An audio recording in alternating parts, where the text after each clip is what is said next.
everybody, I am here today with Jake Gibbons, Bulls class of 2015, and now assistant swim coach for the Bulls swim program. Welcome. Thank you. Excited to have you back. Yes. How's it been returning? I know you've been here for a little while. Yeah, no, it's been awesome. I was in a part-time capacity for about the last year or so, but it felt like the right time and opportunity to come up and be a full-time coach with Coach Peter and the rest of the staff. So it's been a few weeks now and absolutely loving it. Well, what do you love about coaching?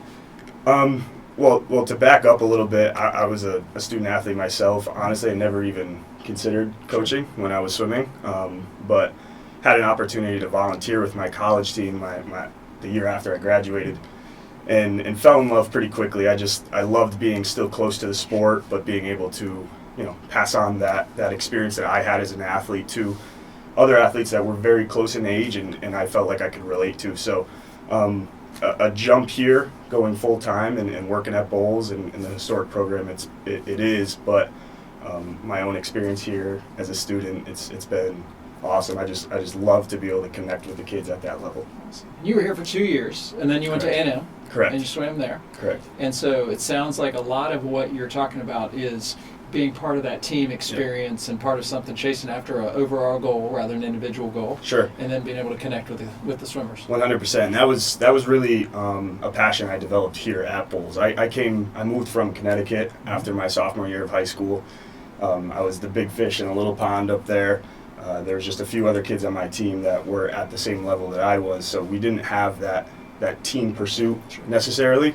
And I moved here, and it was a whole different ballgame. I joined a team that had future Olympians on it, so I was the small fish again, but I learned how to buy into the team goals and to be a part of that and chase junior national championships while I was here, state championships, national championships. It was what ignited that passion to then do the same in college. And did you feel prepared from your Bulls experience for A&M? 100%. I joke around because I think Bulls was harder than my freshman year, at least. That was not the case for me. But no, the Bulls academic experience mixed with the athletic experience, it taught me how to balance my time, balance my work. And then when you go to college and all of a sudden have this freedom, sure.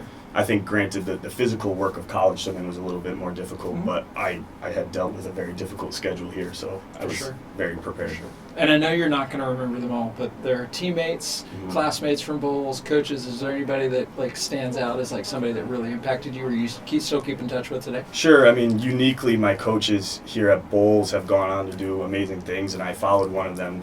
First of all, Sergio Lopez was the head coach here when I was here. His international experience as an athlete and a coach, that was totally new for me. So to be exposed to that level of knowledge and expertise was awesome. He's now the head coach at Virginia Tech. And energy. Yeah. He's got a little bit of energy. Yeah, you're not kidding me. And he taught me the concept. I've kind of lived by the concept now, and as a coach, I try to pass it on to my athletes, but just believe, right? The simple word believe. And he taught that to Jason Kalanog, who was the head late night coach when I was here. He ended up taking the assistant coaching job at Texas A&M my senior year when I was here. And so when it was time for me to make a college choice, he had given me an opportunity, and I followed him. And so now me and him, he's my mentor. He's a father figure to me, a best friend. So I obviously stay in touch with him. Yeah. That's what it's all about. I think it's easy. It's hard when you're in high school to realize that, these people that are often pushing you to do things that you might not want to do, or get up earlier and you might want to get up, actually have your best interests in mind.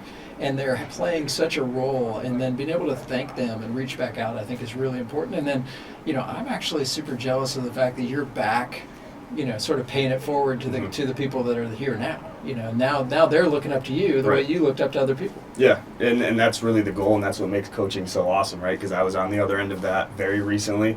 I appreciate what the coaches have done for me, and there was definitely times where I butted heads with Sergio, with Jason, whether I was here or at A&M. But to be able to have that experience, the recent experience, and then kind of convey that back to the current student athletes, I think I bring a unique perspective in that. Hey, so I know it's not all about athletics, but what did you study at A&M?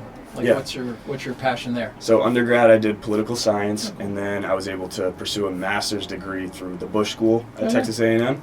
And my master's was in public administration and service, and I specialized in education policy. So at that time, I really wanted to get into athletic administration, Sure. and there's definitely some carryover with coaching as well. But That's awesome. yeah, Well, and that's really important to show, our current swimmers that are here that, all the work that they're doing in the pool is important, but you still got to do your academics. For sure. Like, it's important because you're not going to be able to. You're going to be able to swim forever, but you're not going to be able to yeah, swim not at that level. level. Yep, for And sure. eventually, that's going to come to an end. And what are you going to do then? Yep, I graduated in May 2020 from college, so right in the middle of COVID. Okay.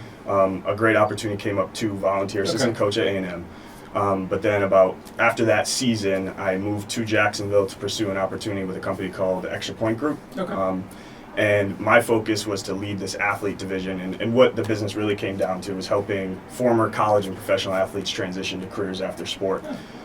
So in that role, there's a little bit of recruiting involved. We would partner with companies who are interested in hiring former athletes for the transferable skill sets they bring. And then we also developed an app, a platform that helped athletes, essentially a LinkedIn for athletes, but it's been really successful. We're partnered with a lot of Division I schools now, and so now that I've switched over to a full-time coaching position, I act as an advisor for that company as well. I got you. And so, what are some of the, if you were going to boil down your bullet points of what, because you work with the senior, like what's your group that you Yeah. coach? Yeah, I coach primarily the national group, so those are sophomore, junior, seniors who have a national level qualification time. Most of them are pursuing or will swim in Division I. Again, where my own experience I think is valuable, but it's a highly competitive group. I think at that point a lot of the responsibility falls on the athlete versus the coach. It's kind of our job as a coach to set parameters in training so that the student athletes take it upon themselves to pursue their own goals and put that work in as practice. But it's an awesome group to coach because I know they have similar aspirations to what I had when I was that age. I know several of them, and they are, and it really does. Peter says it all the time. If they don't want to do it, then Correct, yeah. we can't get in the water with them. Yep. We can't do it for them. They've got to put in the hard work. So you mentioned, going back to, Coach Lopez, you mentioned, he said believe all the time. Yes. Like, what are some of your other things that you really try to help these swimmers understand? Yeah, it's difficult. I've been asked the question before, what's your coaching philosophy? And I don't know if I've formulated that yet. I do believe in discipline, but I also believe in fun, and I think it's you're able to have both of those in the right environment. I was just talking to the kids last night, and I said, when it's time to work, it's time to work. So intensity is important to me, but the ability to understand, okay, when the set's done, as teammates, we can laugh together, and I think that's what creates great culture. Is when For sure. it's not just the work that's put in the pool, but when we go grab breakfast after practice, that's where the team bonds. Yeah, it can't just be a grind. Like, Right. if it feels like a grind, then you start questioning That's when why you you're get doing it. when you get the fall off. Right. Awesome, man. Well, I really appreciate the time. Thank you. This has been fantastic. We're excited to have you back at Bowles. Appreciate it. I know you're doing great work, and look forward to seeing you on the pool deck. I appreciate it. Thank you. Thanks to everybody out there for all that you do.